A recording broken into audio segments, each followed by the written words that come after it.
Hi, everybody. Just waiting for people to arrive as usual. Let's see, slow trickle of people into the room. I'm going to be hosting your event today, but we're just going to chat for a few minutes to make sure everyone gets into the house, the virtual house. So while I'm waiting for everyone to arrive for this event, I'm actually going to do a little pre-cooking. I have a sheet pan of carrots that I'm just going to put into the oven to get these started. So you're seeing it happen live, guys. All right, great. So now I know those are cooking. Like I said, we're just waiting a few minutes to see if anyone else is joining. But in the meantime, I would love if you want to write in the chat where you're tuning in from today. And let's see, what's a good question to ask? What is your favorite whitefish from Wild Alaskan Company? I will start. I won't put it in the chat because I'm live, but I am tuning in from Brooklyn, New York, which is usually where I am. And my favorite whitefish from Wild Alaskan Company is probably right now lingcod. It was a member special that we had last week. So hopefully you have had a chance to try that. It's so good and really fun to cook. So let's wait. Yeah, halibut's always all-time favorite. Hi, Elena. Salmon's not whitefish, but I love the salmon also. We're actually cooking both salmon and whitefish today. So we'll have a really nice meal that you can try making maybe afterward. Hello from Cincinnati, Faye and Kristen. Okay, a lot of halibuts in the chat getting some love. Alrighty. Let me wait one more minute. For those of you who are, oh yes, you know what lingcod is, Marilyn. Nice. You're in the know.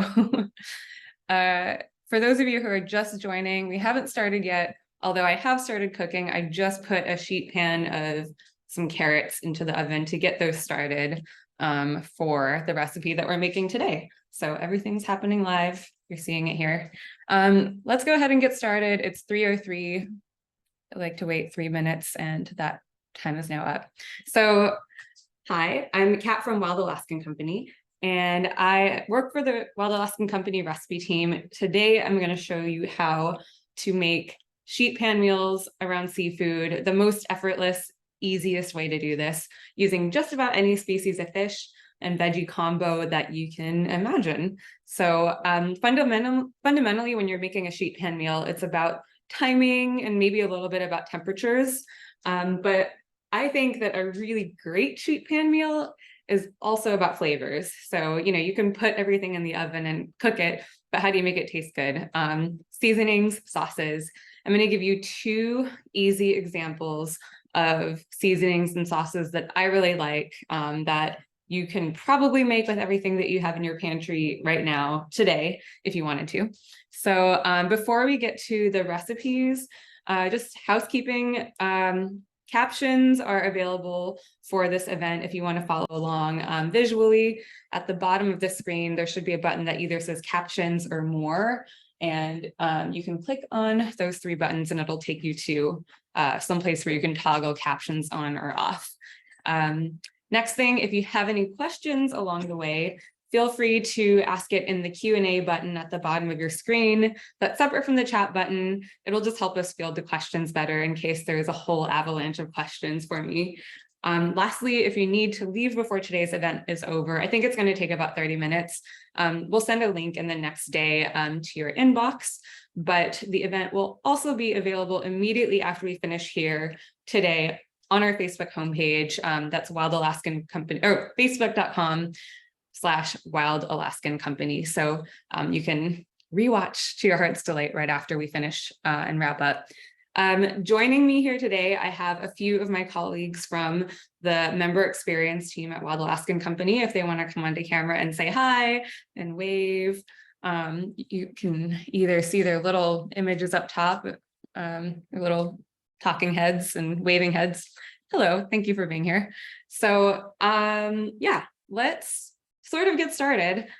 What we are learning to make today, or just making today, we're going to make a sheet pan meal with salmon. It's roasted honey mustard salmon with carrots. And for this, I'm going to be using coho, just because it happened to be what I grabbed out of the freezer today. But sockeye would be a really nice option for this meal too. Sweet and savory flavors, I think, go really, really nicely with wild salmon. So it's just going to be a good combo all around. So we'll drop a link to that in the chat if you want to take a sneak peek at what that recipe looks like. The second sheet pan meal, I don't have a recipe per se for it, but I have in the chat a spice blend that I'm using to make it. It's what I'm calling a Cajun broiled rockfish and green bean sheet pan meal. So green beans cook really quickly. Rockfish fillets also cook quickly because they're nice and thin. So this is a meal that'll like broil in literally 5 minutes, and it'll have the perfect amount of char when it's done, especially if I'm watching closely and making sure it's not getting burnt. So the second sheet pan meal, I'm spicing it up with, like I said, a smoky Cajun inspired rub that you can really easily make with like a bunch of dry spices that you have in your pantry. I wanted to showcase that one today in case you're not familiar with rockfish. I love pairing rockfish with bold seasonings. It balances out its robust flavor. Rockfish is definitely not the mildest whitefish out there, so some people aren't really sure what to do with it. I say that with love because it's so fun to pair rockfish with flavor or seasoning. So I like that it's not mild. I like that it's not a background fish. You can put a lot of stuff on it that might overpower something like Pacific halibut. So we're going to be doing that Cajun style today. Before I get to cooking though, I do want to mention that we have a member special that is available as of, I think, either yesterday or today, that you can use in place of rockfish. So if you prefer something on the milder side, what I would suggest is trying this recipe with our new offering. It's called Wild Alaska Pollock Fillets. We've had the quick cuts before. They're basically these like pre-cut nuggets that are perfect for chowders, but these are fillet cut, so they're similar in shape to rockfish, nice and flat. So they'll also cook really quickly, and they're just like super, super mild. Wild Alaska Pollock is so mild that I'm actually not worried about it getting overpowered because it like needs something on it. It's the perfect blank canvas for something like a Cajun spice or a marinade or sauce or like a batter. So anyway, brand new cut that we're offering for the first time ever. I think we can drop a link in the chat here if you want to scope that out. Anyway, I don't have Wild Alaska Pollock with me because it's so new, but definitely check it out. It's like the mildest thing you can possibly cook with.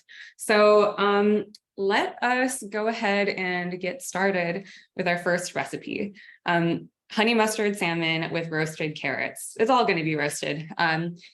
I did mention earlier in the first minute or so of the event, I had a sheet pan of carrots. They were sort of like these small, cute carrots I got at the store down the street from me, not baby carrots, but just little small ones. They're in a 400-degree oven right now.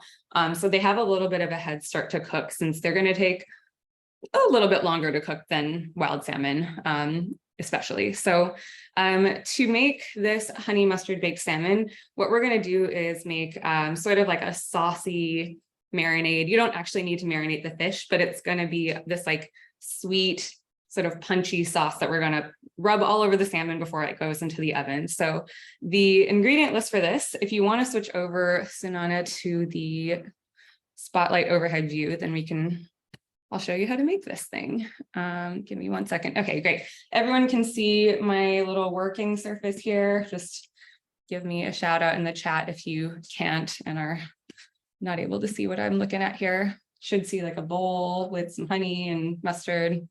Okay. Thank you, Elena. All right, so the ingredient list for this, basically what I'm going to be mixing together are 2 types of honey. Two types of mustard. There's a whole grain mustard, so it's like this grainy sort of nice textural feel. A classic smooth Dijon mustard, that's gonna offer a lot of like really bright flavors. Also in this bowl, I've already measured out I think a tablespoon or so, or a couple tablespoons of honey. And then to this, I'm going to add some olive oil and just a pinch of garlic powder, like a quarter teaspoon or so. You'll be able to find the measurements for this on the actual blog, so don't worry about trying to remember everything I'm doing right now. So this is just going to get mixed together into something that's almost like a dressing you could put on salad. In fact, if you added something like red wine vinegar or fresh lemon juice to this, it would be an awesome salad dressing. So you have this really delicious glazy texture that you can put on vegetables, any kind of salmon. The honey and the mustard both emulsify really easily. So in other words, they mix really well with the oil and keep things like nice and saucy rather than separating into, you know, like oil and whatever else is in here. So this is a sauce that I'm going to put on the salmon in a little bit. I will actually, why not? Let's just do it right now. So I have my coho fillet here. I'm going to move this just to actually, I'll put it in a sheet pan. Nope, the sheet pan's in the oven. I'm going to move this to a plate.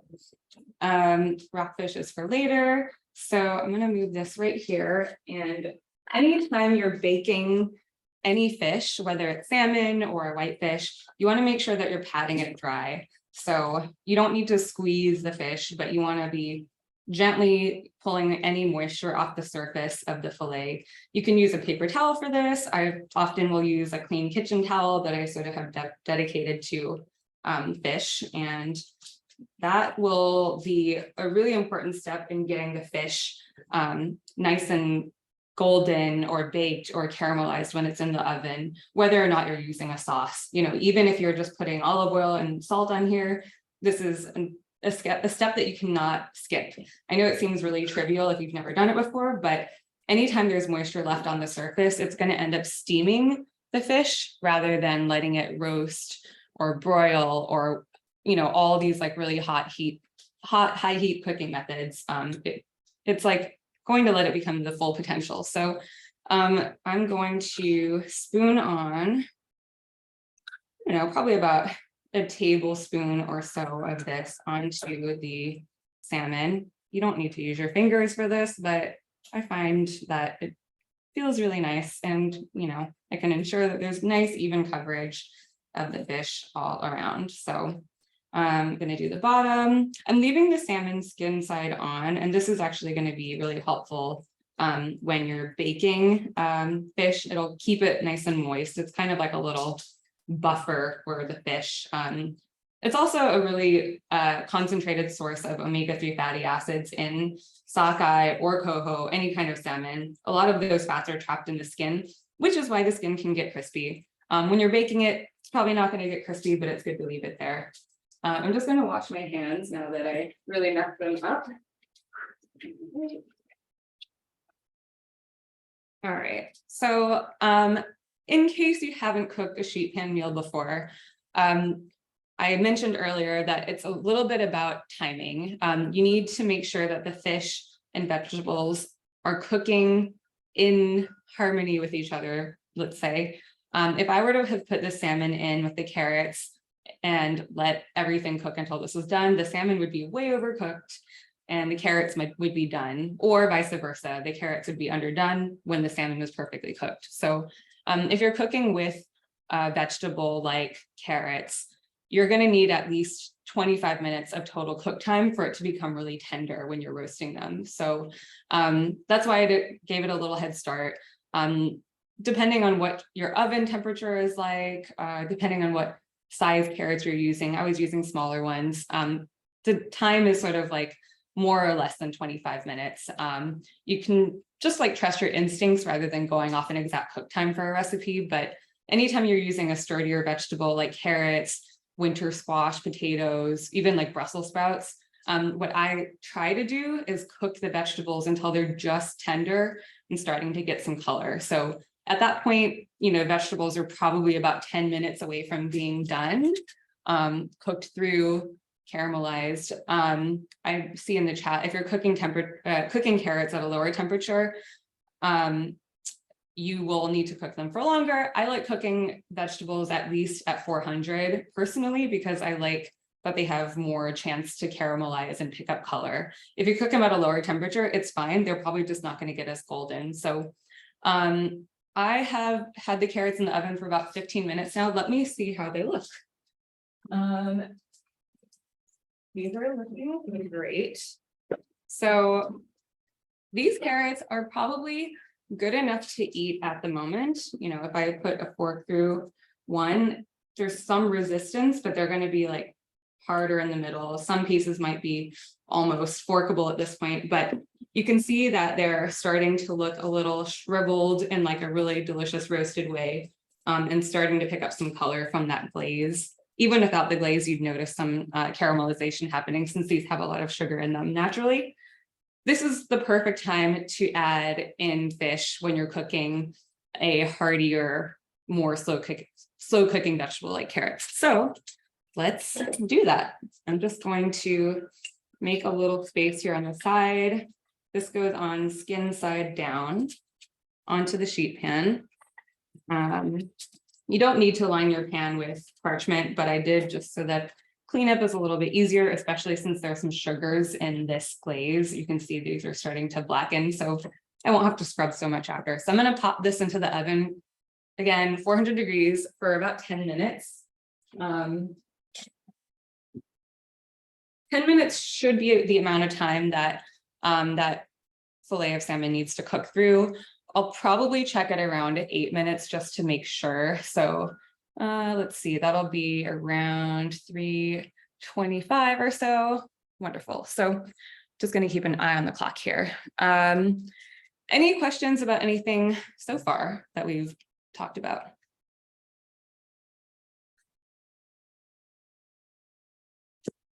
No, I guess not. Sorry, one question about the carrots. Are you moving them around while you're cooking, while they're in the sheet pan at all, like flipping them, or once you put them in, set it and forget it? Which one? You know, in this case, because that was only 15 minutes or so, setting it and forgetting it was fine. If you're cooking something that takes a little bit longer, maybe it's nice to flip it around, but I'm also doing 5 things at once here. So even if you set it and forget it, don't worry about it. The carrots are going to cook just fine. I do like to give things a shake every now and then, but you know, that was like the 15-minute mark. I didn't really shake them when I took the pan out, but they kind of jostled as I was putting the salmon on there. So I'm going to count that as shaking it. Any vegetable, you really, unless your oven is like a very, very uneven beast, like it's not a huge deal if you shake it or not. So yeah, just, it's really easy, chill, hands off so far. And then the other question is, you put 1 piece of salmon, but what would the timing be if you had put 2 pieces of salmon in there? So with 2 pieces of salmon, guess what? It's the exact same cook time. It's going to take 8 to 10 minutes, depending on the thickness of the fillets. Obviously, if you're, well, I won't say obviously, if you're cooking a fillet of salmon that's much thicker versus thinner, then you're going to want to have to account for that. Either take out the thinner piece a little bit, you know, maybe a couple minutes earlier than the thicker piece, or, you know, let the, or you add the thicker piece later. You know, I find it's easier just to take out the piece whenever it's done and set it aside, because there's usually not that much of a discrepancy in cook time. It'll just be 2 extra minutes. Your food's not going to get cold while you're waiting for that big fat piece of salmon to cook. So yeah, same exact cook time, which is awesome, because if you wanted to, you could make more than 1 fillet of salmon. You could make 4 fillets of salmon, even if you're just 1 person, and then have an extra 3 fillets to flake for a salad tomorrow, to put into like a stir fry for dinner, to have over the course of the next few days, make them into fish cakes, etc. Takes the same amount of time, basically the same amount of energy, and you just have it all done and ready to go. So yeah, it doesn't take longer is the short answer. And what I gave you is a long answer. It doesn't take any longer. And would you put it in at the same temperature? I would put it in at the same temperature just to keep things easy. I don't think there's any reason to lower or raise the temperature in this case. If you are making vegetables that you'd like to cook at a much higher temperature, for instance, I was sort of reading online that you can bake frozen vegetables from the freezer. You can put it right on the sheet pan when it's frozen, but a lot of times you want to roast those at a very high temperature to start, like 450 even. I don't have a recipe for this, so don't ask me, but you'll be able to see recipes for this online. If you're starting at a very high temperature, like 450, I would recommend at least like ratcheting the temperature down to 400 by the time you put the fish in the oven. If you don't, it'll probably just be a little bit less delicate in texture when it's done, and you'll need to cut down on cook time. So, all right. If we have any other questions, I'm going to have you hold off for now so that I can get this Cajun broiled rockfish meal started. So I'm just going to pivot to this other sheet pan meal. I wanted to show you this one today because I think we often think of sheet pan meals as like a baked meal, but it doesn't have to be baked. It could also be broiled, and it'll go so much faster. It's just a different preparation. It's not that one is better than the other. But I do want to share this with you today because it's delicious, and I made it for lunch yesterday and I'm still thinking about it. So for this, I mentioned I'm using green beans. These are a vegetable that have a much shorter cook time. So if you're baking them, they usually don't need more than 15 minutes. If you're broiling them, they can be done in 5 minutes. So, this is something that I could theoretically have put on the sheet pan with the salmon more or less at the same time, and maybe it would be done at the same perfect moment. With broiling, they're definitely going to be done at the same time. So my ingredient list for this, I've got green beans. I'm going to whip up a little Cajun spice blend here in a moment, some olive oil, salt, pepper, and of course, rockfish. So let's see, where am I going to start here? The sheet pan I have lined with foil, not parchment. Parchment burns under the broiler. Don't forget that, especially if you're moving a sheet pan from baking to like underneath the broiler. Just like remember that it has parchment on it and that you're going to want to have to adjust for that. So I have a sheet pan lined with foil. I'm going to go ahead and throw these green beans on. I already tossed them with some olive oil just to cheat a little bit. But in the meantime, more importantly than that, I'm going to make a little Cajun blend. So what I have in here, you can't really tell the difference. It's part cayenne, part smoked paprika. So these are going to give this spice blend a lot of heat. If you're not big on spice, what you can do is always cut down the cayenne to, a half or even just like put in a pinch and go from there. It'll still be really delicious without that. So I'm going to add some dried oregano, which is nice because you don't need fresh oregano for this. And actually the dried oregano won't burn under the broiler, whereas fresh oregano would because of the water content. I'm going to put in some pepper. I've got some garlic powder and onion powder, about a teaspoon each. Drop that in there, and about a teaspoon of sugar as well. So give this a little mix just to combine things. This is way more seasoning than you would need for a single meal or a single serving. So what you can do is store any of this leftover in like a covered jar. You could, it doesn't even need to be covered, but the sugar will start to cake as it picks up moisture from the air. So like a lidded container, a little glass jar, whatever you have, and it should keep for pretty much forever. Spices do get stale over time, so I wouldn't wait longer than maybe using this within 3 months or so, but if you do, it's fine. It'll just be a little less punchy. So this is going to go on to the rockfish once I have this patted dry. So here's my rockfish again.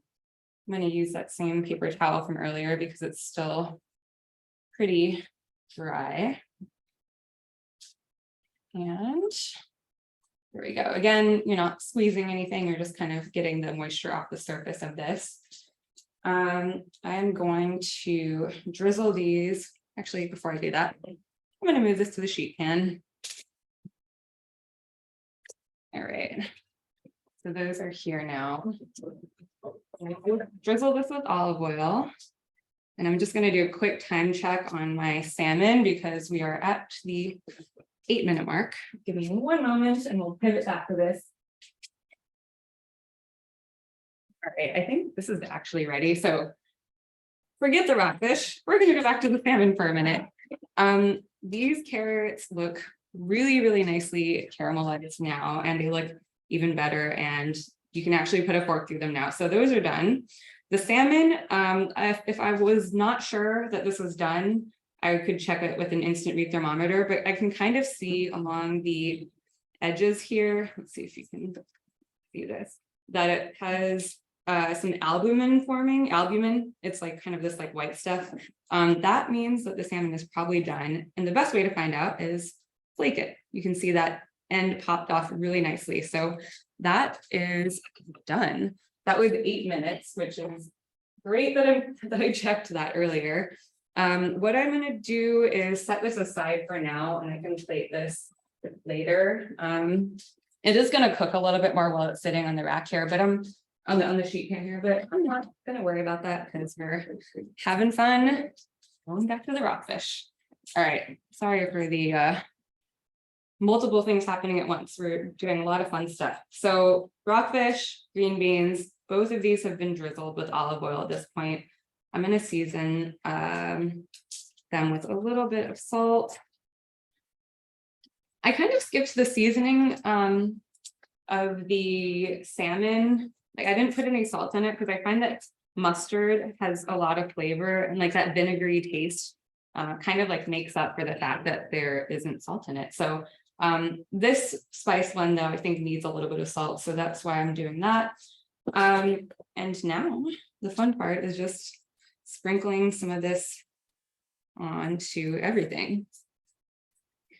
I'm going to do both sides because I want the fish to have flavor all around. Let's do that. Give this another little drizzle.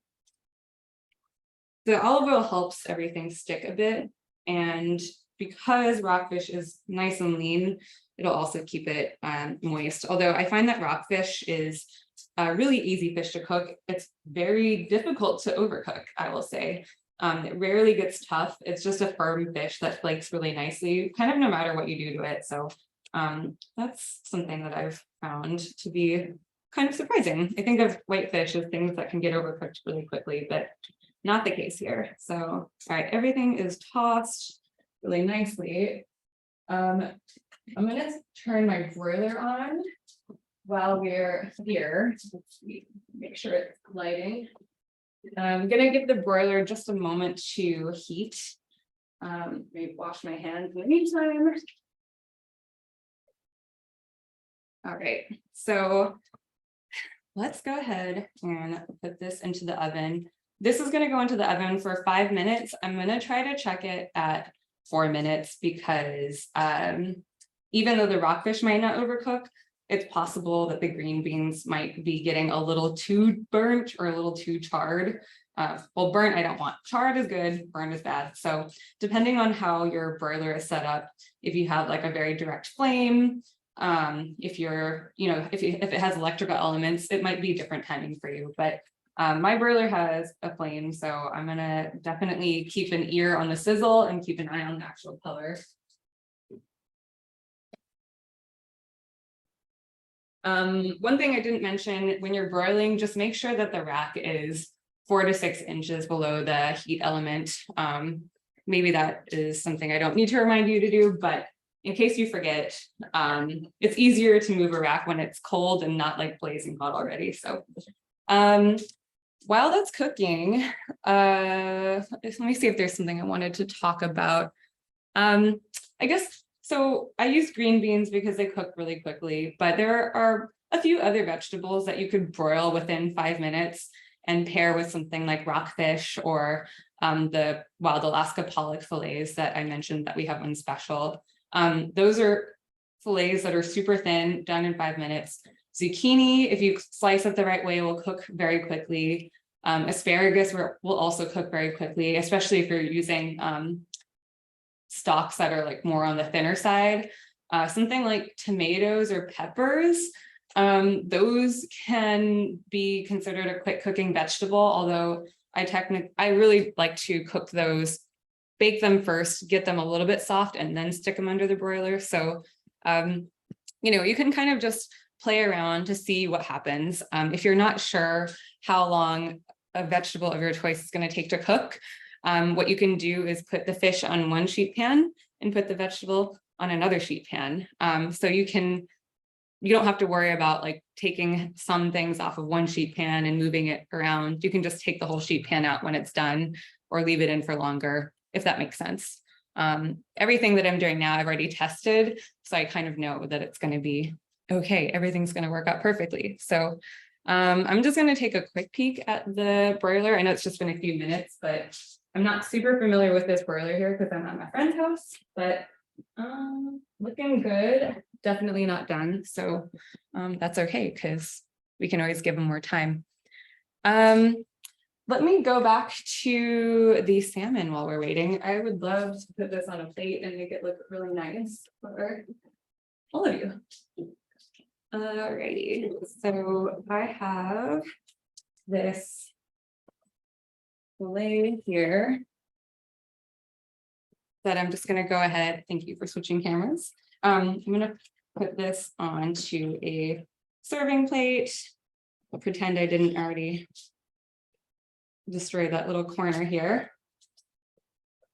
And then I'm pretty sure I can eat most of these carrots.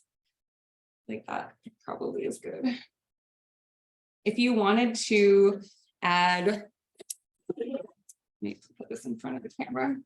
If you wanted to add like a nice fresh herb to this, I think dill would be a really good addition to sprinkle over the top. It'll give it a really nice color. Dill and carrots always goes really well together, and dill and salmon is phenomenal pretty much all the time. If you're not a dill fan, I understand it's a very strong flavor, but let me go ahead and give this a taste since I did not get to do that earlier. It's really good. Okay, this carrot's a little tough, but I probably could have let my carrots cook a little more, but they're a nice crisp tender and really, really sweet now that the heat's brought out all of these flavors in this dish. Very, very happy with this. Roasted carrots make great leftovers. And like I said, salmon makes great leftovers too. So, if you make a big sheet pan of this, I love eating a cold carrot, especially with over a yogurt sauce, or even as is. It's just really, really delicious. So let me set that aside and check on the rockfish again. Oh yeah, I'm still gonna give those another minute. One of my rockfish fillets was a little big, and I think that's been 4 minutes so far. So any questions that I can use to kill time for 60 seconds here? Yes. So we have someone who has an allergy to garlic or onion. Any other thoughts on flavors that you could use? Let me look at my list here. So for the honey mustard sauce, what I would recommend is just using the honey Dijon and the grainy mustard. The garlic powder you don't need. I might make sure to add a little bit of salt then. I feel like garlic powder has a salty flavor. So you can omit that completely and it'll still be really good, really delicious. If you feel like it still is lacking flavor, which I don't think it will, but you can always serve it with like a little wedge of lemon after, just to bring out like a little more of that brightness. But if you want to make it a little more savory, since garlic and onion powder can bring that sort of flavor note to it, you can always add a little bit of soy sauce too, just like a dash of it. So that's a good option for the honey mustard salmon. For the rockfish, I would just use a different seasoning blend than this Cajun spice blend. You could do paprika, oregano, cayenne sugar, and then just like omit the garlic and onion powder. It might be just like a slightly different flavor profile, but I wouldn't substitute like a wet ingredient in there because it's broiling. It's just nice to keep the seasoning mix nice and dry so that everything will get nice and fluid within. Speaking of that, not to interrupt myself or the question, if you want to switch over to the overhead camera, we've got the Rockfish Cajun broiled. Green beans have a little bit of this nice like char right on some of the tips of here. The fish, it looks perfectly cooked, just kind of falls apart right beneath your fork into these little juicy flakes of fish. And yeah, this might even be so flaky that I'll have a hard time transferring it to a plate. That's what I love about rockfish. Let me move it to this plate here. So as I was saying, I would not substitute anything for garlic powder or onion powder in this case. I would just leave it out, but for like a dry spice mix, you could always use like a little more smoked paprika because that's super savory, but it still should be good. I would not use soy sauce if you're broiling something with like a dry mix. Hopefully that answers your question. I think this looks so good. And there's some juices in the pan. I'm not going to worry about those, but you could always, if you're serving this with like rice or some sort of grain, drizzle that over whatever you're about to eat. So I will go ahead and take a bite of this really delicious fast meal. If you want to switch back to the other camera so everyone can watch me eating, which is the moment of truth. Did I do a good job or not? Really good. Rockfish just stays so juicy, and I think it's perfect for broiling. Like I said, especially because it goes so well with bold seasonings. When you're cooking something with like some sugars in it or paprika, all of those colors really, really get brought out by a direct heat. So under the broiler, on a grill, anything like that. And the green beans are perfectly tender. They just have like a little bit of snap to them still, which is great. They're not soggy at all, and have like a really nice flavor to them. Really tasty. So those are the two dishes that I wanted to show you. I'm going to see if I missed anything here. Let me just look at my notes. I mean, that's pretty much it. If anyone has any questions, now is the time to ask. No outstanding questions, Kat, but both of those dishes looked delicious. Thank you. I have a lot of fish to eat now for for the next little bit. So what I'll probably do is I'm going to put this in a container, save it for my lunch tomorrow, and then I'm going to eat the rockfish now because it's going to be so good. It's also spicy, so it's like obliterated my taste for honey mustard salmon. Now I want spice. I'm a big spice fan. So all right, well, I guess let's wrap up. If you thought the Cajun sheet pan meal looked good, if you like what you see right now, definitely consider adding a couple packs of Wild Alaska pollock fillets to your next box. Use whatever rockfish you have in your freezer, whatever. The pollock fillets are an exclusive member special that they're currently available for a limited time. I forget how long we're offering them, but they're just really easy and fast to quick thaw on the counter because they're so thin. If you put them in a bowl of water, they're probably going to be defrosted within 30 minutes, and then you can cook them within 5 minutes, as you just saw. So perfect for a last minute, awesome weeknight meal, or even lunch, a late lunch. If you're not a member yet, though, we have a special offer for you. Become a member today, and you'll get $25 off your first box of amazing fish from Wild Alaskan Company if you use the code LIVE25. So that's LIVE 25. You'll get access to exclusive member specials like the Wild Alaska pollock fillets, which is going to be the very mild version of what we just made. And yeah, you should definitely join. It's great fish. For everyone, join me next week, same time, same place. It's fall, so having a big pot of something awesome in the refrigerator is a must. So that's why next week I'm going to be making something soupy, stewy, and chowdery. Things that you can keep in your fridge or serve for a big table of friends and family, made with wild caught seafood, of course. So yeah, tune in, register. You can find the link somewhere on the site. We'll probably email it to you. I forget where you can find stuff, but it's going to be lots of fun. So thank you so much for your time, everybody. I always love cooking and hanging out with you, even if it's virtual. But yeah, as always, live wild.